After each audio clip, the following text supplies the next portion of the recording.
ito na. Bibigyan na naman natin dun sa kaibigan natin na si Ryan. Kasi siya lang yung kapuspalad na nandito sa akin, malapit dito sa amin. Ito, may ulam.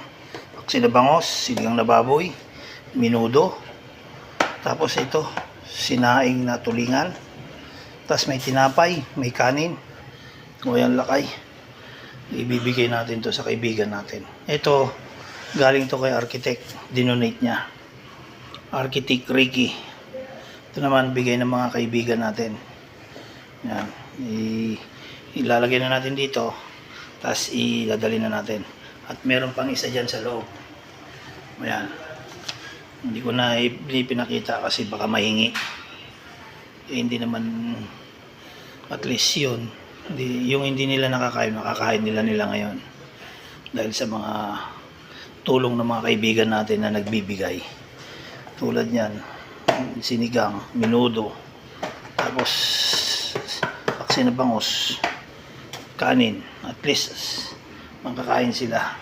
O yan lakay, dali na natin kasi para makakain sila ngayong hapon bago man lang pumunta sa pinupunta niya si Ryan, kasi nangangalakal yon, nangangalakal ng mga basura para may makain sila. Malaking tulong na rin to mga binibigay natin.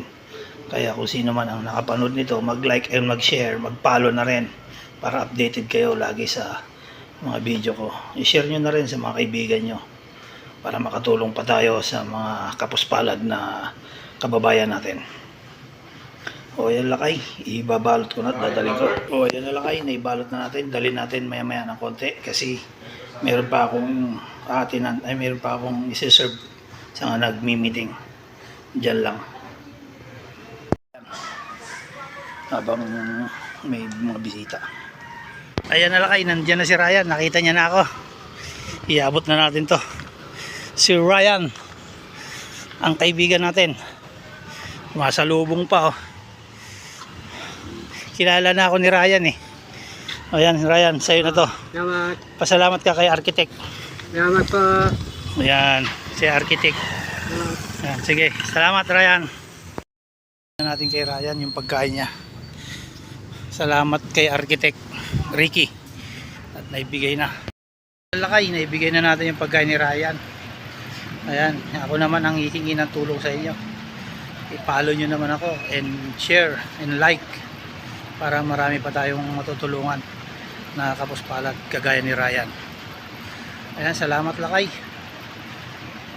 Salamat sa papanood ng mga video ko. Ingat kayo lagi and God bless.